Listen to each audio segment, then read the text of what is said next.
That's better. Astrid! Astrid! Yeah? I fixed it. Here, you try it. Oh, good.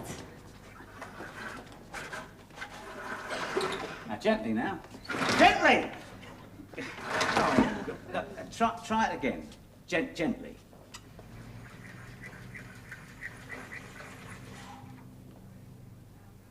That's it. Now, you and Lorraine won't have no more trouble from peeping Toms, and you won't be embarrassed by them builders on the roof opposite. All that room full of Zambian students. Give us that. I was never embarrassed. Different to you, dear. You're Swedish, but Lorraine is English. She's had a very sheltered life. I'm proud of my body. And you have every right, my dear.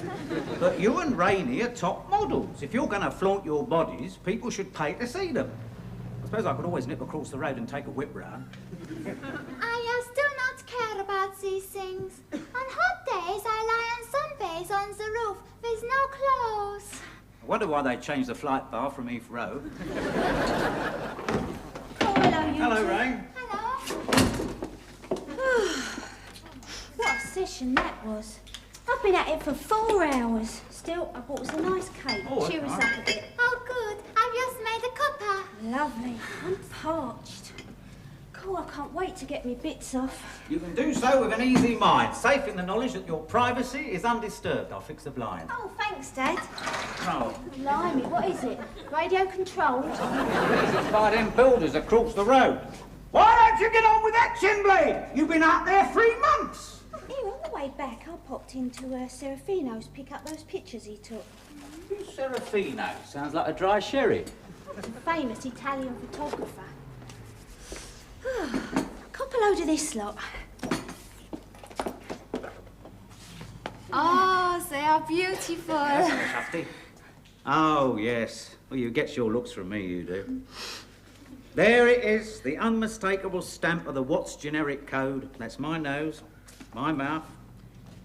Your legs are your mother's, I'll admit. All for that. Didn't get much work with your little airy ones. I think he's a genius, this Serafino. So do I, love.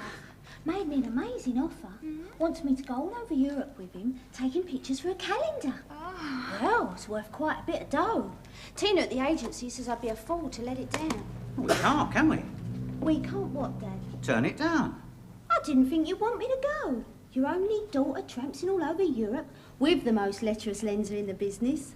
I shall be worried sick, Lorraine, but I shall console myself every sleepless night with the fact that we're making a fortune. So he sounds like my agent already? I'm sure your agent takes the same view. I mean, a model's life is a short one. Have you planned at all for the future? What are we going to do when you're over the hill? It's the future I'm thinking of, Dad. That's why I might not go. What? Well, it's Charlie and me. I mean, what's going to happen to us if I go trampsing off for 2 months? What is the saying? Absence makes the heart grow bigger. Fonder, Astrid. Oh. Yeah, well, I don't believe it.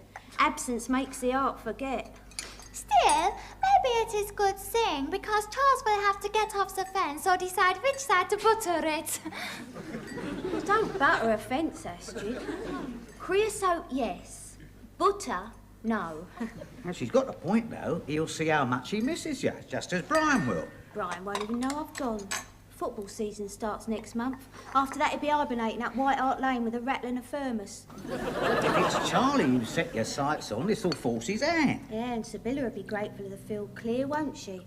She might have a plum in her mouth, but she's no bleeding noodle. Oh, it's a good ploy, Rainey. Your mother tried it on me, and it worked. I didn't want to be tied down. I wanted to savour the delights of Civvy Street for a while. But your mum says, if you can't make your mind up, George Watts, I'm off. I've had an offer. Not modelling in Europe, I'll bet. No, cleaning in Broadstairs. I pined for 14 days. Finally, I cracked. Took the first train down, telephoned from the station. We arranged to meet in a cafe on the seafront. Half an hour I sat there, quivering with emotion, while the waitress brought me consoling cups of tea. How romantic. And you proposed to her there and then, did you? No, she never turned up. I spent a fortnight in Folkestone with the waitress.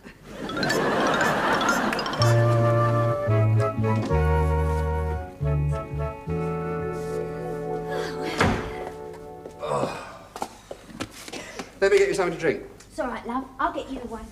You look really knackered. Yeah, I do feel a bit jaded. I had to sit through an endless debate on water pollution in West Hartlepool. You was a Bo Peep through most of the film. Shame, really. It was ever so nice. I cried at the end. I cried at the end of the debate. It was adjourned.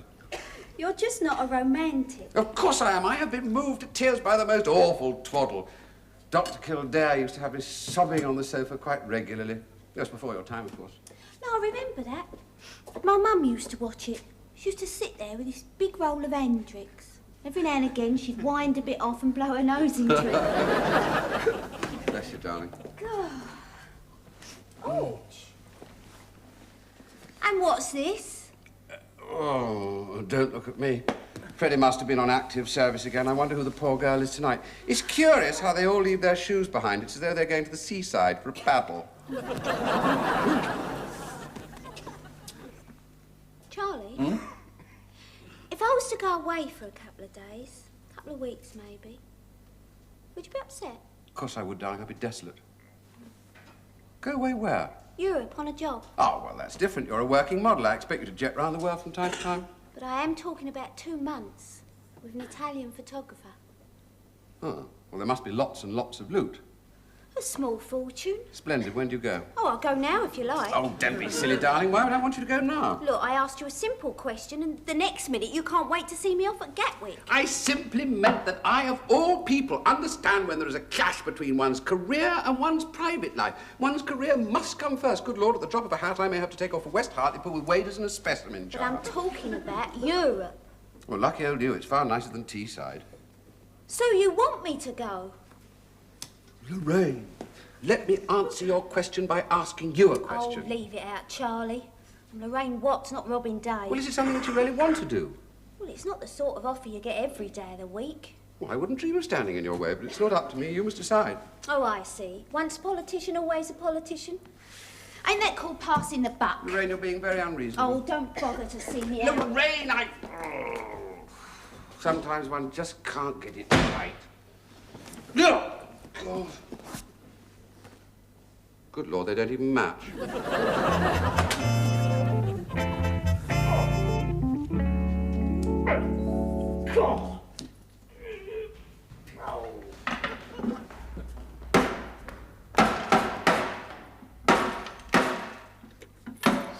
There we are. That should hold. I'm home. Hello. Yeah, what do you think, Rainey? Needs sanding and a bit of varnish, but it'll look nice that well with all your bits and pieces on it. But ain't the shelves a bit far apart, Dad? I mean, I ain't planning to buy a set of encyclopedias. That's design, that is. Custom built for the music centre and the video tape recorder. Videotape recorder? Yeah, it'd be good, that. I can go down the pub safe in the knowledge that I ain't missing match of the day. But who's paying for all this? But you'll come out of all the francs, Deutschmarks and lira you'll be copping. Ain't you being a bit previous, Dad? I ain't said I'll go yet. Oh, blimey. Self. What does Charles think? It's a bit difficult to tell what he thinks. He says it's my decision. Quite honestly, I don't know whether he cares a monkeys. Monkeys? It's too late, Astrid, to explain the English language to you. What I mean is, I don't know whether he cares one way or the other. Well, of course he cares. But he knows he's got no business trying to influence you. No more than what I have. I just wish for once he'd put his foot down. I've this fantasy of him coming over all masterful and dominant. A bit like Yul Brynner in King and I. I can't believe my ears. Next thing you'll be wearing a yashmak and walking 3 steps behind him. I brought you up as a liberated woman. That's a laugh. What was it you used to call Mum? Your little laundrette? Your mother was the product of another era. No, she weren't, Dad. That's why she walked out on you. I respect her for that, notwithstanding the heartache. She left to find herself. Yeah, and that newsagent what moved to Emma Hampstead. My point is, Rainey, these days a woman is a free spirit. Her only duty is to herself. And to her dad, who scrimped and saved to send her through modelling school. What are you talking about, Dad? I paid for that, pulling points down the artichoke. I got you that job. Because Stan Brewster was a personal friend of mine. And I drank there every night to give you moral support. Look, Dad, I ain't arguing the toss with you all night. I'm trying to make an important decision. Cutsy cards. A high one you go, a low one you stay. Why not, love? Leave it to Kismet, eh? Look at that. 7. Blimey, even fate can't make its mind up. You got to go, Rain. It stands to reason you'd be a fool to yourself. Well, thank you, Dad. You have just helped me make a decision. You have pushed me once too often, and for that I ain't going. I see. I spend my hard-earned leisure hours round here for you, trying to create an atmosphere of privacy and luxury, and that's the thanks I get. And I paid for the nails. That's the last favour I do for you.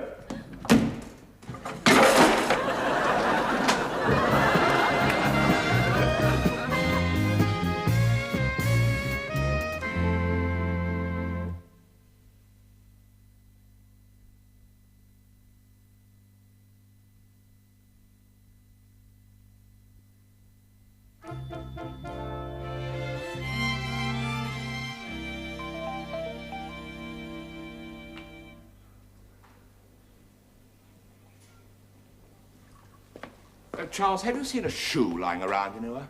Help yourself, there's quite a selection. It's not one of those. I'm looking for a pink one. You're looking for your shoes, are you, Freddie? Now, Charles, don't be sarcastic. I asked you a perfectly simple question. Well, there are shoes all over the place. My flat looks like a branch of Lillian Skinner's. Well, I should have to find it. The poor girl can't hop home. Well, the others obviously did. I can't see why she should be different. Charles, why are you in such a ghastly humour? Oh, it's Lorraine. She's done a Sibylla on me and flounced out. No, that's not like Lorraine. Normally, she's a very level-headed sort of girl. Presumably it's something you said. I said nothing except to give her encouragement. She's been offered the most marvellous job and she wants to know should she go or should she not. And I said it was up to her to decide, whereupon it was drinks down, handbags up and exit fuming. You really do not understand women, do you, Charles? Oh, I like to think I do. Yes, I know you like to think you do, but in actual fact you don't. Now, when Lorraine told you that she was off on a trip to Europe, you were supposed to beg her not to go. I mean, on bended knee, if necessary. Really put your foot down.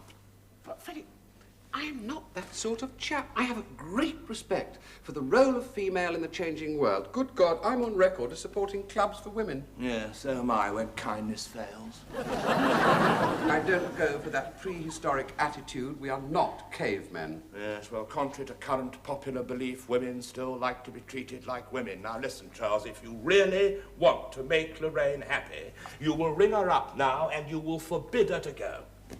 Now, she will lap it up. It works every time. Well, maybe you're right. My way certainly didn't work, and I shall miss her most dreadfully. She's supposed to be going with some Italian. Oh, well, then you must most certainly stop her from going.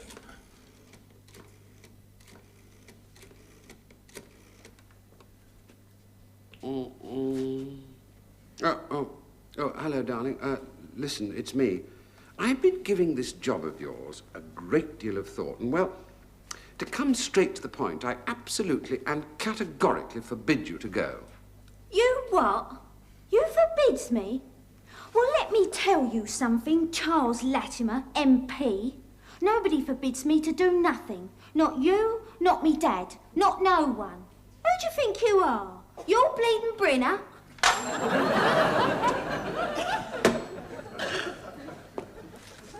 Usually it works.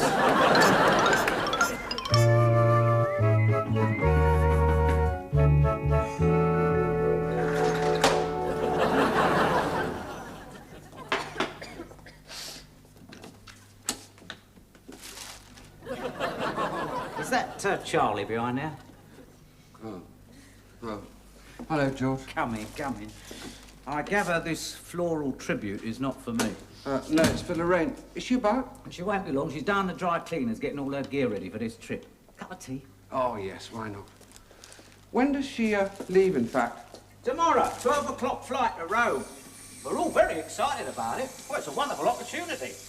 There was a moment there when the silly girl wasn't going to go. She wouldn't listen to me, of course. I'm only her father. But whatever it was you said, it certainly did the trick. Yes, it did. This is, Bon Voyage, is it? Oh, well, it's more like a peace offering. She wouldn't answer any of my telephone calls. Hard to fathom women sometimes. Would you like me to have a word with her? I thought she didn't listen to you. That's true. She's a very strong-willed girl, Lorraine. Much like her mother, Mrs. Watts, the former.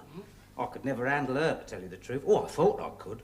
But I must have done something wrong, otherwise she wouldn't now be Mrs. Birkinshaw of Hemel Hempstead, would she? No. My mother was a very strong-willed woman. She was a magistrate. Whereabouts? I might know her.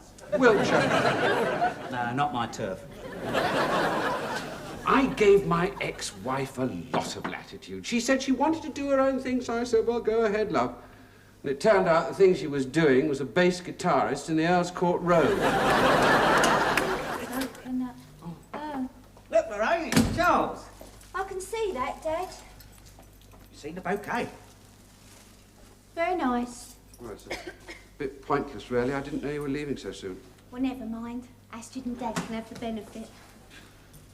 Kettle's on. All good. I varnished the shelves. Oh, and I had a bit left over, so I done this table. Very nice, Dad.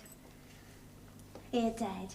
You couldn't make yourself scarce for a bit, could you? Say no more. A nod's as good as a wink to a blind horse. I'll go down the ironmonger's and get some brackets and a ball catch. No sooner said than done. If there's anything else you want while I'm down there, Dad, I'll... get out.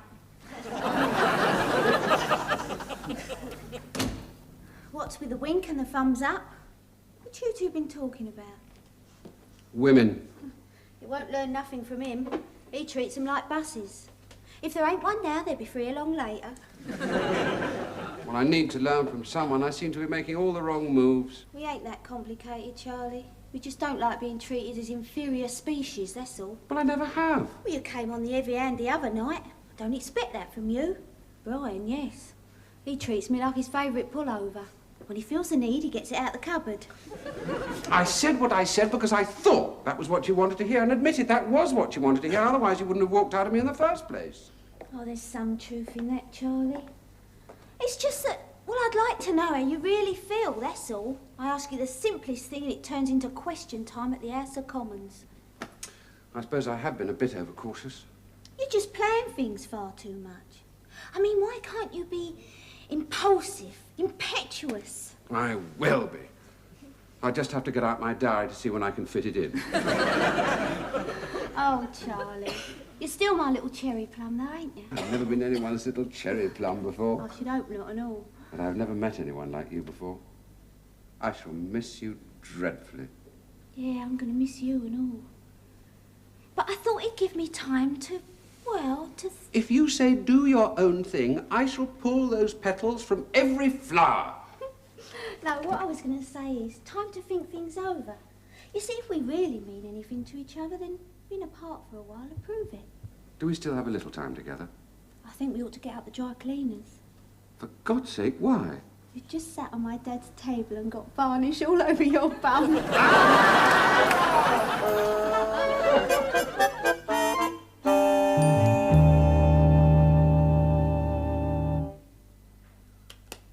Charles, are you nearly ready? Nearly, darling. I just had to change my shirt. You know how Daddy hates to be kept waiting. He's not going to miss us for 10 minutes. He usually takes that long to read the wine list. That's no excuse, Charles. Listen, before we go, I'd like to have a word with you. Oh, can't we talk about it in the car? No, darling, we can't. Oh, very well. It does sound dreadfully important. It is. I want to be totally honest with you. I want to clear the air and put my cards on the table. What, all at once? How very versatile. I want to talk to you about Lorraine. Oh. You're still seeing her, Charles, aren't you? Yes, I saw her only this afternoon. Oh, really? That's why you had to change your shirt, no doubt. I saw her to say goodbye. Goodbye or au revoir? Goodbye. She's going away for quite some time. Oh, I see. Well, I can't say that I'm sorry, Charles. I think you will have to admit I've been very reasonable about her. Oh, yes, darling, you have. When I met her, I could see the attractions. I'm sure that you'll find her an amusing divertissement. Frankly, darling, my concern was never for her. It was for your political career. I don't see what that has to do with it. Lloyd George put it about like a mountain goat. Yes, but Lloyd George found time to become Prime Minister between appointments. You were in danger of losing all sense of proportion with this girl. There is no need to put her in the past tense. She's not even on the aeroplane yet. Her absence will give me a chance to decide. But I give you no guarantees. I'm not a washing machine. Frankly, darling, I don't have any real worries. I've always known that come the death, common sense would prevail. You see, you're not the impetuous type, Charles. You're a bit of an old stick in the mud, really. And that's why I adore you.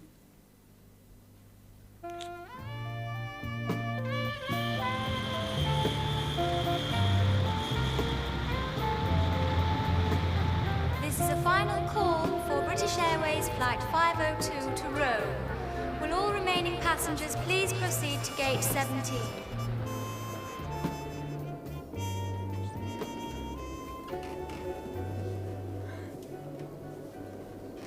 Champagne? No thanks, love. Here, if the flight ain't too packed, don't park anyone there, will you, darling? Only I don't want to bunny all the way to Rome. Okay, I'll see what I can do. Thanks a lot.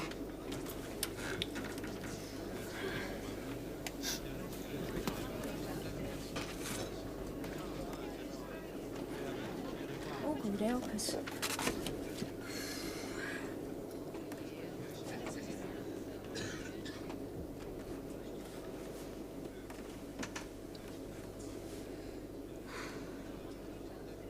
Would you mind holding my hand? I'm a very nervous passenger. Charlie! What are you doing? This is the West Hartlepool plane, isn't it? Eh? I decided to be impulsive a day or two earlier, which proves that I do want you to go, but that I don't want to be without you.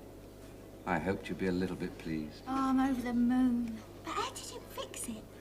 I tell my secretary that my malaria had flared up again. It usually takes about a week to clear up. And you're a public figure, leaving the burdens of office to go off to Rome for 2 weeks with a model. Quite scandalous. I might have to write to my MP about it. Leave it out, love. All of my life, I seem to be waiting for half of the chance. It's someone like you, now that you're asking, half of me saying, don't let go, don't let go.